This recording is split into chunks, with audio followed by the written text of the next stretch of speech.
તો આ તરફ છોટાઉદેપુરમાં 5 વર્ષની દીકરીનો મણિધર બાપુનું હૃદંજમાં દીકરીની હત્યા મામલે કબરાઉના ઋષિ ભારતી બાપુનું તમામને હાકલ કરી તેઓએ કે કબરાઉ મોગલધામના મહંત ઋષિ બાપુનું દર્દ છલકાયું। બાપુએ 18 વર્ણના લોકોને સંબોધીને વાત કરી, આપણી દીકરીની આવી રીતે હત્યા થઈ હોત તો દીકરીની હત્યા ખૂબ જ દુઃખદ ઘટના છે।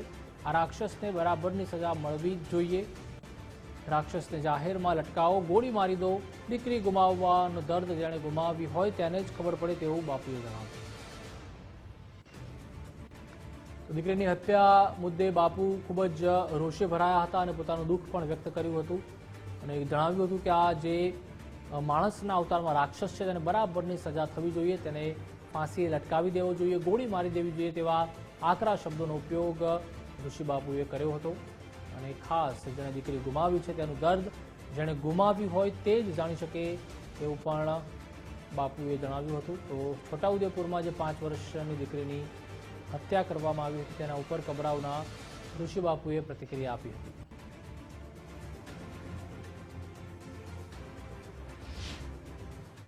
जय मोगल, जय मणिधर, जय बड़वाड़ी।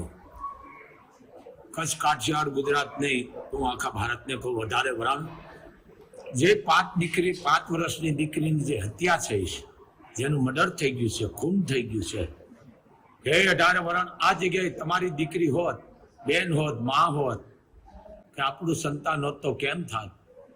તો આ દીકરી આપણા 18 વરણની દીકરી છે, કારણ કે દીકરીને હું લક્ષ્મી માનું છું, દીકરી માનું છું, એને માં માનું છું, એને ભવાની માનું છું। તો ખાસ કરીને 18 વરણ અને આ મીડિયા વાળાને ખાસ કોઈ એવો હોય જ નહીં, મીડિયા વાળો કોઈ વધીને વાત કરી આ તે કોઈ કરે જ નહીં। મીડિયા એટલે શું છે એ તમને ખબર નહીં, હું તમને કહું, તમે બધા ભણેલા છો ને, તમને હું કહું છું મીડિયા વાળાને। નારદજી હકીકત કહેતા, નારદજી કે બ્રહ્માનો દીકરો નારદ, ઘટનાઓ હકીકત કહેતા કે અહીંયા આ બનાવ બન્યો છે, અહીંયા થવાનો છે, ના થઈ રહ્યું છે। અને મીડિયા કહેવામાં આવે છે હાચે હાચું કે પણ છેડછાડ કરીને મીડિયાનો કવિ પાપમાં બેસે છે। સત્ય ઘટના જ લખો। આ સત્ય ઘટના બાપુ બોલી રહ્યા છે। 5 વર્ષની દીકરીનું જેને મર્ડર કરી નાખ્યું છે, 18 વર્ષને કોઈને પેટમાં પાણી નથી હલતું। અને બીજી વાર આ ડિપીટમાં આવે ને ગુજરાતીમાં બોલજો, આ તમને બધાને ખબર બાપ દાદા ઢેફા ભાંગી ભાંગીને આપણે મોટા કર્યા છે, સમજી લેજો। ઢેફાની પથારીઓમાં હુઈ અને ભણાવ્યા ગણાવ્યા આ સુધરા, પછી આમ થયું, પછી આવા સુધરેલ ભાષા પેલા ન બોલો। અને બીજું કે તમે ગુજરાતી ચેનલમાં કોઈ પણ ચેનલમાં જાઓ ને કે ઇંગ્લિશ શબ્દો ન વાપરો, બધાને ખબર છે તમે કોણ છો, સમજી ગયા ને? એમ ગુજરાતી જ બોલો, ચેનલમાં તો ગુજરાતી શબ્દો ઇંગ્લિશમાં એસ્કોઝ, હવે એસ્કોઝ ને દાવા દો ને ઘરે, હા પછી આમ થયું તેમ થયું, સુધરેલ ભાષા મૂકો, ક્રાંતિકારી બોલો। આ 5 વર્ષની દીકરીને મારી નાખી, આ તમે આવીને કરો છો શું? આ તમારા ઘરે કાલે ઘટના બનશે અને હજી આવી બનવાની છે। બાપુ બોલે છે મોગલ ધામ થી, બીજા તો બોલે ન બોલે મને ખબર નથી, પણ હું આઈનો પરિવાર છું। 5 વર્ષની દીકરીના રાક્ષસે કાપી નાખી, તમે શું કરો? બસ મીડિયમ ભાવે હું તમે બોલી છે, પણ આની સભાનો ભરો, આવેદન પત્રો નો દો, ભેળા નો થાવ, આને જાહેરમાં લાવીને રવિવારનો દી આને લટકાવી દો, જાહેરમાં લટકાવી દો કે કાપી નાખો કે ગોલી મારી દો। કારણ કે તમારા વિચાર બધાને મરી ગયા છે। અહિંસા ધર્મ એટલે રાખો કરી ગઈ, ક્રાંતિકારી વિચારો રાખો। આ દીકરી કોઈ પણ વરણની આની જાત નો જવાની, આ દીકરી આપણી હોત તો એ દીકરીને મનમાં નહીં હોય, એને ભણવાનું હોય છે, એને કોઈ પહેરવા ઓઢવાના કોટ નહીં હોય, એ તો જેને દીકરી ગુમાવ્યું ને એને હોય। ભાઈ મારે તમારે તો વાતું કરવાની, પણ ડિપીટમાં આવીને સુધરેલ ભાષા ઓછી બોલો। આ દાદુ ભણેલા છે ને, આ થોડા વડે વાસડો જ આવે, પછી આમ થયું પછી નહીં, કડક ભાષામાં બોલો।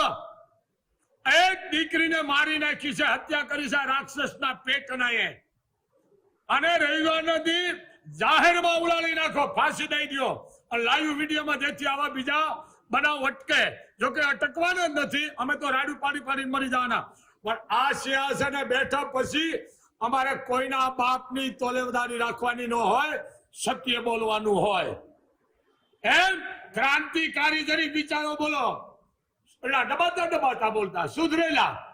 તમને આવાને ડિપેટમાં લ્યો, હાથું જાપતે એને તમે લ્યો।